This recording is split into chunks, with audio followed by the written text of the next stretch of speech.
Tiang kalau ketemu dengan orang pengusaha yang bisa menjamin banyak orang, itu dia minder di mata Tuhan.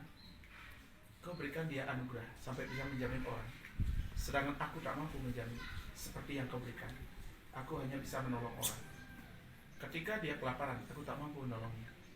Sesungguhnya aku tak ada artinya di matamu. Kehebatan yang kau berikan hanya sebatas untuk menolong orang. Itu dasar ya, berikan saya rezeki lebih agar bisa menjamin orang, tidak hanya menolong orang. Makanya tiap hari harus ngelah karyawan yang dia gaji bulanan untuk mengimbangi. Nah, ini Bapak Nika supaya Bapak bisa memformat mindset cara berpikir Bapak Nika seperti itu. Saya diberikan kelebihan oleh Tuhan untuk bisa menjamin orang. Semoga lebih banyak lagi saya bisa menjamin orang. Begitu caranya Bapak berdoa di kamar suci. Jangan pernah berdoa untuk agar bisa menolong orang. Bapak tugasnya bukan menolong orang, tapi menjamin. Ketika semakin besar perusahaan yang Bapak miliki, semakin banyak karyawan yang bisa dijamin, semakin dipermudah hidup Bapak. Orang masih sembahyang, Pak masih kerja. Orang masih tidur, Pak masih kerja. Iya nggak? Kan gitu sekarang ini ya. Orang sudah enak-enakan, Pak belum tentu. Namun apa? Kenapa orang yang malas sembahyang, pengusaha-pengusaha yang malas sembahyang, yang malas beriaknya, tapi dibuka jalan hidupnya lebih baik, diharmoniskan keluarganya menjadi bisa lebih baik, ekonominya menjadi lebih baik, kesehatannya pun lebih baik. Kenapa bisa begitu? Karena dia mendapatkan doa dari banyak sekali orang-orang. Tetapi sang karyawan tak sadar, leluhurnya telah berdoa kepada yang ngajak dirinya kerja. Jika leluhurnya tidak nuntun dia ketemu misalnya dengan Bapak supaya dapat bekerja di depan Bapak, lalu bisa menjamin dirinya, kalau dia paham dengan itu, dia tidak akan melakukan kejahatan dengan Pak sendiri. Yang ada salah satu murid yang di negara yang dia memberikan begitu, Tiang Darmo Wicana, di antara dia punya karyawan dulu 2014 dia bangkrut sampai nangis. Ada putus asa yang luar biasa karena habis minus lagi 600 juta. Sudah tidak mungkin bisa bangkit lagi. Lalu dia motivasi. Ingat, Anda punya kepercayaan itu akan membangun Anda karena Anda orang kerja. Lalu dalam 4 tahun ulang tahun yang keempat dari perusahaannya, dia sudah punya karyawan 105. Yang datang ke sana Darmo Wicana, 50% dari karyawannya minta maaf sama pemimpinnya, sama pemiliknya atas kesalahan dan dosa-dosa yang dia lakukan.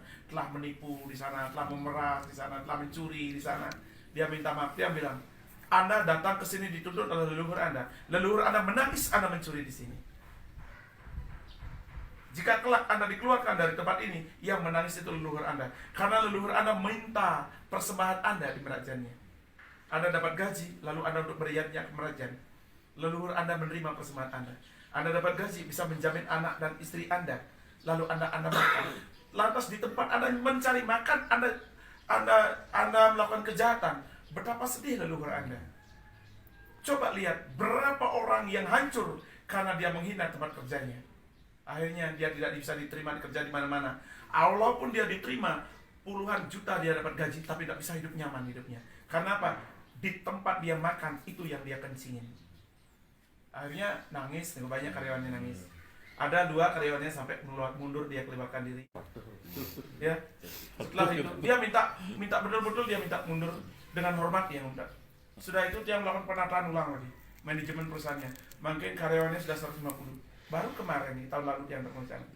Minimarket hampir 2 bangkrut. Ya, itu dia berikan Darmo Wicana seperti itu. Cuma barang itu. Sinergitas segitiga. Yang datang ke sana mereka Darmo Wicana sinergitas segitiga. Karyawan, pemilik perusahaan dan perusahaan. Bagaimana hubungan antara pemilik perusahaan dengan karyawan dan perusahaan ini? Di mana pemilik perusahaan dan karyawan ini mencari sumber hidup di perusahaan ini.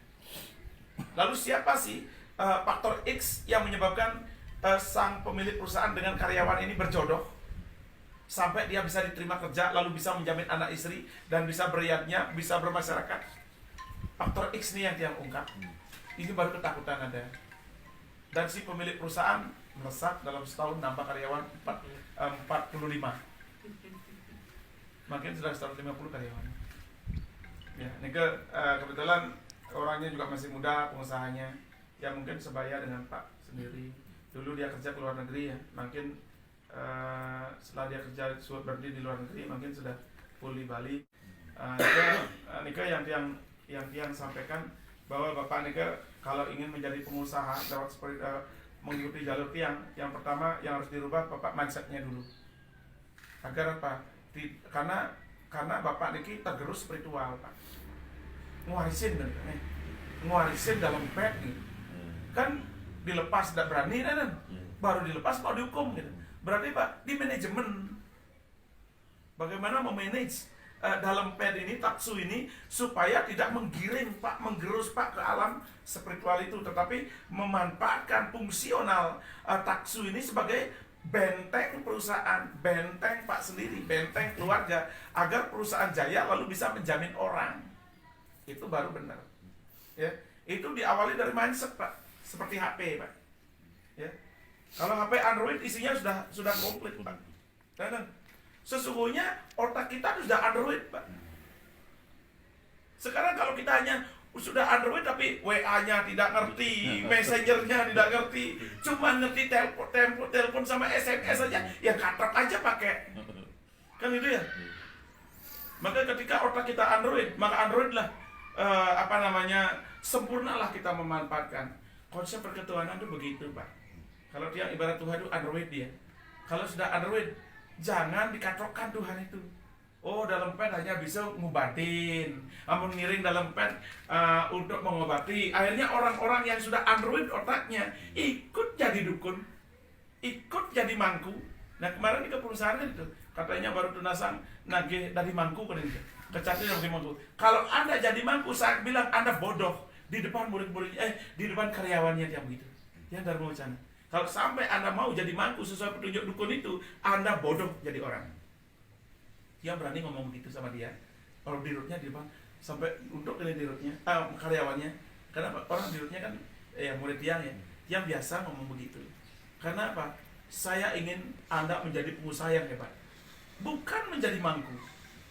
Masih banyak orang-orang yang bisa dicakri untuk jadi mangku, tidak harus Anda. Kenapa Anda dipilih ingin jadi mangku oleh Betara? Anda sukses, banyak Tuhan, banyak dewa yang senang, maka Betara apapun senang dengan Anda. Dimanapun Anda sembahyang, ingin Anda kaya di situ. Tapi apakah harus Anda kaya? Mana lebih penting jadi mangku daripada menjamin orang? Baru dia ngerti. Dia kocok mindsetnya. Sekarang hapuskan semua itu. Itu mindset itu. Niko sebenarnya mindset. Kadang-kadang mempinunasi. Oh, niki nak ketagihan ngiring ini. Niki ketagihan ngiring ini. Begitu kita didoktrin oleh seorang spiritual, mindsetnya sudah tertanam di sini. Itu yang bahaya. Begitu ada petunjuk itu, analisa dulu, kaji, uji, bukti dulu. Dengan profesi kita, saya sebagai apa?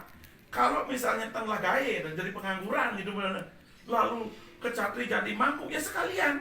Waktu kita manfaatkan untuk itu, jangan hanya jadi mangku doang. Bisa menolong ini, menolong itu, karena nggak punya apa-apa, kan gitu ya. Jangan sampai sudah menjamin sekian banyak karyawan, malah jadi mangku, jadi dukun lagi. Lalu perusahaan tendernya ditinggalkan untuk ngobatin orang, lalu sekian banyak orang yang harus dijamin teler, tidak bisa digaji. Siapa yang kena hukum? Anda yang kena hukum.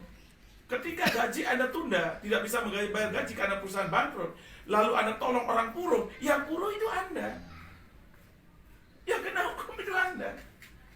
Semakin banyak yang bisa Anda jamin, Tuhan semakin dekat. Nah, Tuhan semakin hebat. Anda menjadi luar biasa. Begitu caranya merubah mindset. Kenapa?